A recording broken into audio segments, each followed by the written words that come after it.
อายนี่นะสิตายละคำแพงเป็นหนาวเป็นฮ้อนมาคืนให้ดอกอยู่ในละนายนะอายเดือนเจ้าบ่ได้แม่นสิผ่านมาหลายปีใจก็บอกได้เรื่องเดิมแต่เขาทันวันเดือนปีสิมุ่นใหญ่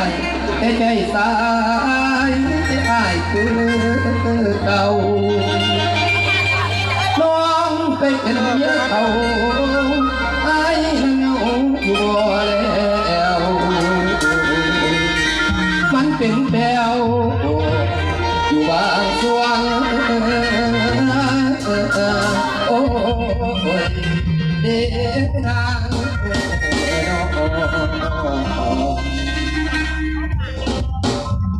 อาลูกพาเด้อบัดเอฟซีพี่น้องทั้งหลายฝากก่อนไหนก็ได้คิดต่อได้คิดตามพี่น้องก็ได้คิดว่าได้คิดถึงเด้อนะ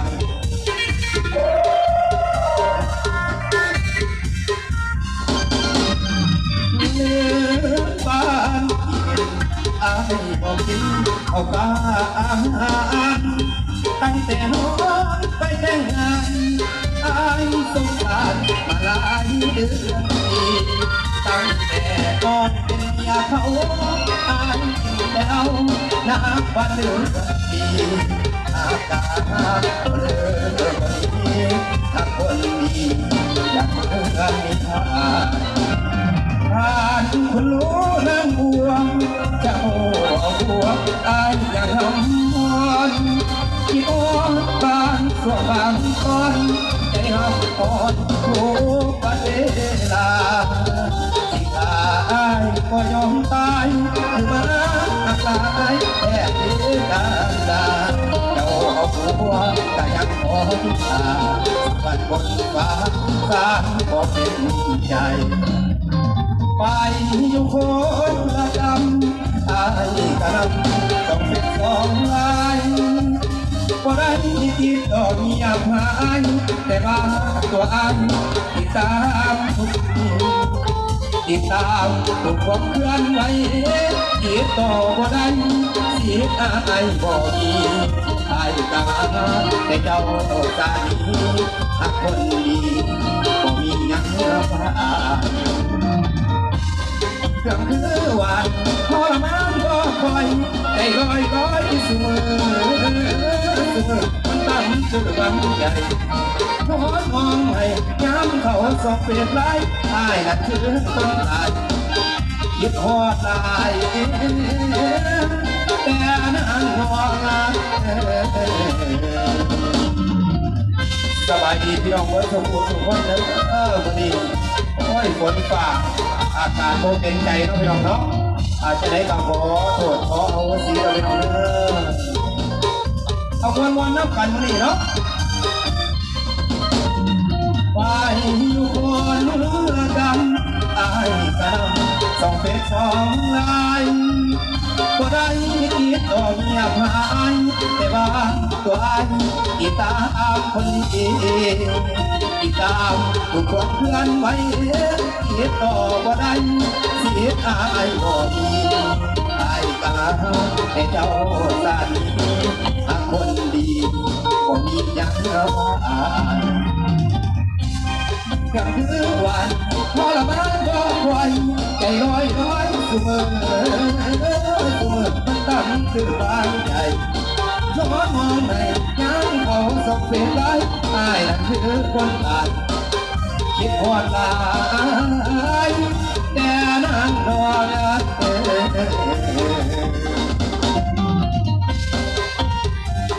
ขอบใจไว้น้ำใจนะที่เด้อขอบใจเอฟที่ทุกท่านเมื่อนี้เสียดายพี่น้องเอ้ยเสียดายน้ำฝนฝ่าเกือบมาบอดผู้ขากันได้ทำหนึ่งผลงานก่อนรับมอบให้เป็นพิเศษ เป็นจะไรเนาะคือเงียบคือเงาแต่บักเสือข้อขาดฟาดใช่กันได้เป็นยังจักจอกซอกจอกในกระไรโอ้ยอันนี้ก็กินทีมักมวนได้กินผู้เดียวกันก็ได้กินผู้เดียวเจ็บแขวแม่งเลยพอเอาเพิ่นว่าเนาะนักข้องหมอลำก่อนที่มาถึงจุดนี้ก่อนสิผ่านไปจุดนี้ว่าความทุกข์และกำลังบากสำใดบางเทื่อก็มีน้ำตาบางเทื่อถ้ามีความอิดอ่อนบางทีก็เป็นอย่างสูงบางทีเป็นอย่างสูงแต่ว่าด้านต้นมาถึงจุดนี้มอบให้ชีวิตหน่อยวันนี้ชีวิตหมอลำพี่น้องเนาะเป็นลำเดินจะได้ใจมุ่งมั่นพี่น้องอรุณมาเรื่อยๆแม่รู้ว่าต้องนั่งหรอกไม่มันเย็นซุ่มขออนุญาตเอาเพลงของทางการหน่อยวันนี้โซ่มาเล่าให้พี่น้องฟังสัวที่ถึงจุดนี้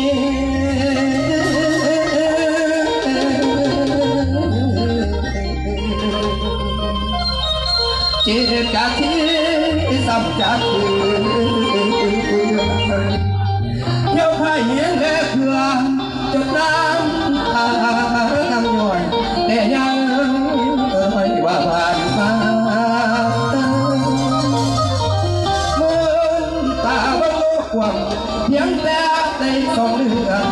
พอไม่มีปัญหาเลิกลาไปคนดำแล้วผู้รับกรรมนั้นหน่อยเป็นกำร้อยที่ปากพ่อแม่ราคาแฟนๆก็ซอยแก่คงสิไปโนมมีว่าโลมว่าถึงว่าโอ้ย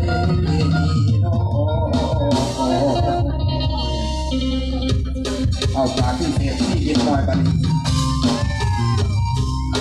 ยอดก็ได้พี่น้องเด้อฝากได้พี่น้องเด้อถึงหน่อยก็ให้กำลังใจพอไหลนักกันหน่อยไม่ค่อยกันนะคนบานี้คำสั่งจากฟ้าประทานที่สวัสดิ์นั้นมาจากแม่ในสองกันพ่อแม่มาแต่คนที่แบกความทุกข์กินข้าวก็ไม่น้ำตาสิเดียวหาไปมาแบ่งเบาอาศัยมองออกวันไม่เคยเขาส่วนแม่ของเงาเพิ่งไม่มา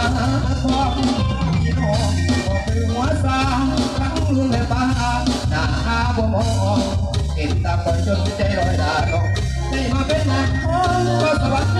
ตตา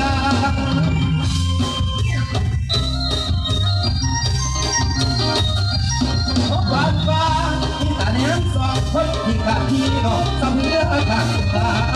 มีบางครั้งมันคงถูกกันนี้จากหน่อยเกิดมาบอกคือเขาพอไม่เท่าบอกยังยอมหักด้วยผ่านมาทั้งมือและป้าหน้าบ่มองเป็นตาคอยจนใจลอยลาดองได้มาเป็นนักร้องก็สวัสดิ์เมตตา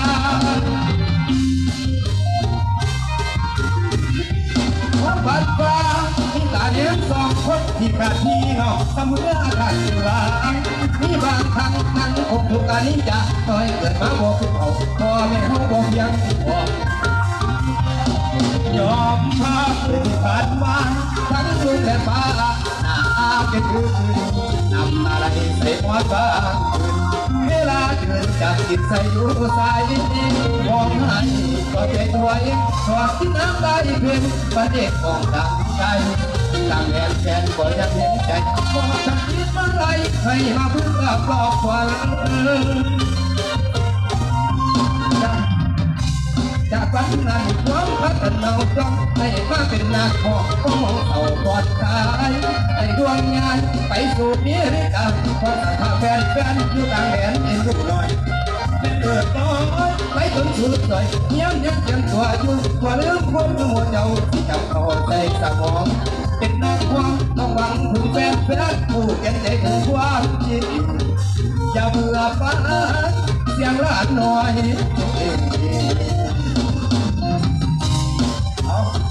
ฝากพิเศษคนแข่งมาให้กำลังใจอีกเป็นน้ำพี่น้ำน้องเด้อ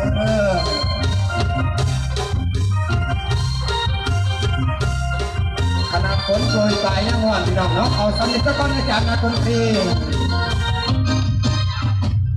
ที่ได้ทรงไทยอีกหนึ่งผลงานก่อนลำน้องโอ้ยผู้ขาเป็นคนร้องพี่น้องเป็นคนฟังบัดนี้เนาะขอเสียงคนเคลื่อนที่ใจนี่เด้อ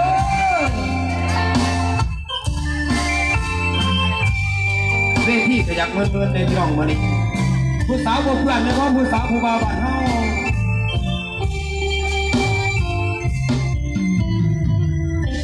คราบดำมันติดตาแต่ยังมีปัญหาสักออกก็ได้อยู่ที่ยาผิดแล้วอ่านดูว่าผิดยังลบไหลหาแนวที่ลบลอยใช้แป้เพื่อนบ่น้อยในอดีตมาลงฟังหาอย่างเด้มาลบจังสิน้อขัวอามาสาอายุปันเชิญยับมาใกล้ๆหมอลำเด้อมันเป็นถอยหลังคืออันรถพ่วงเด้อพี่น้องเด้อยับมาอยู่ใกล้ๆกันจังหวะ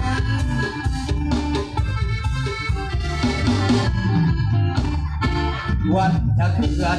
เดินผ่าน300 กว่าวันกลายเป็น1 ปีแล้วอดีตเก่าย้ำมาเตือนทุกทีจะเพียงนิดสะกิดเพียงหน่อยย้ำบ่อยๆเตือนใจถูกตีความสัว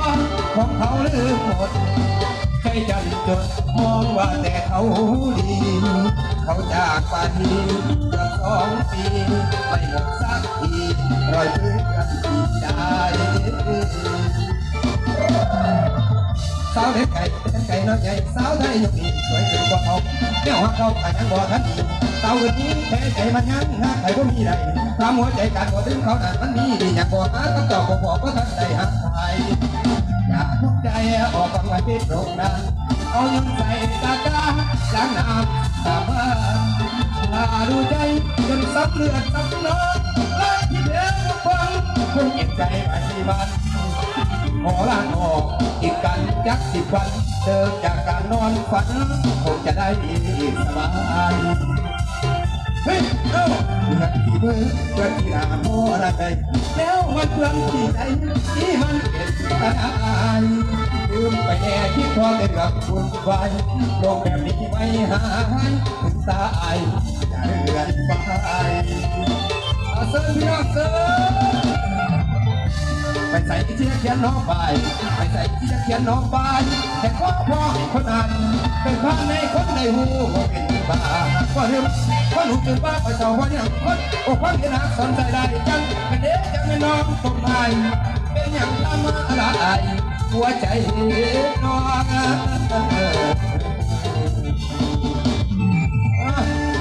เฮ้ยเอาพิเศษมอบไปทั้งคนหัวใจรอทั้งหลายเด้อแต่ก็มอบให้อันผู้ที่เพื่อนที่ใจในวาสันเอาฝากพิเศษ3 ผลงานก่อนลำพี่น้องเนาะลำด่วนพอดีเพราะว่ามาลำเมื่อยเลยพี่น้องเองเห็นว่าลำบอลอยู่จังสี่นี่พี่น้องทราบสิมหอดพี่หอดน้องโอ้ยซื้อก่อนกระจากปลาทุ่งทอดหอดปูทุ่งทอดมื้อนี้กะจากปลาทุ่งทอดดูแล